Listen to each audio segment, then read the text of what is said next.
Долго отсуство на 10% од вработените во стопанството за компаниите е екзекутивно голем терет, велат од текстилниот кластер на ден пред најавените протести на Сдруженијето Една може. Ако се работи за еден месец или два, мислам дека стопанството би можело да издржи таков товар додатен, но кај се работи за веќе повеќе од 6 месеца, каде голем број од вработените седат дома по различни основи заради COVID-19.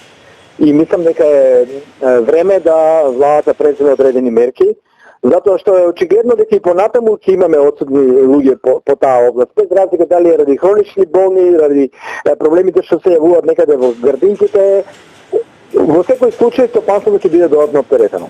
Од друга страна, своји аргументи за тоа дека треба да останат дома и да си ги чуваат децата и здравјето имаат од Сдруженијето Една може, и тие на својот став остануваат и на ден пред протестите. Она кое го правиме е поднесување на јавни барања кои се директно до државните институции и до владата, кои апелираат на неможноста на враќање на родителите од еднородителски семејства на работа поради неконсолидираните закони, законот за работни односи и законот за образование. Доколку децата почнуваат на 1 октомври на училиште, родителите можат да се вратат на 1 октомври на работа, но единствено во случај ако овозможат училиштата дневен центар. Всушност препораките на Комисијата за заразни болести не беа онакви каква што беше донесена одлука на влада. Долг период имам хронично заболување и на работа не можам да одам. Барав инвалидска пензија, бев одбиен.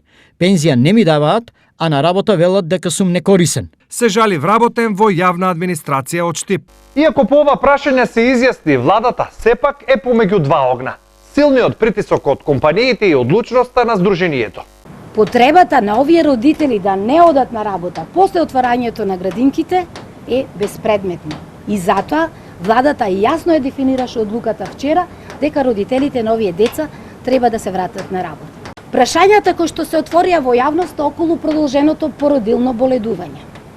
Продолженото породилно боледување ја губи смислата со отварањето на градинките. Оваа категоричност и дава малку шанси на родителите и хронично болните кои очекуваат владата да ја смени одлуката, но што доколку тоа не се случи? Доколку владата не ја смени одлуката, ние ќе мораме да ја реферираме кон Европска унија дека станува збор за прекршување на основни човекови права, правото да се излезе слободно на пазарот на труд да се работи, како и правото за образование.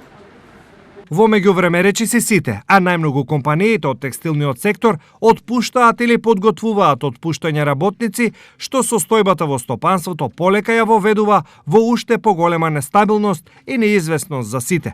Неофицијално за 6 месеци во државата без работа останале 35.000 лица.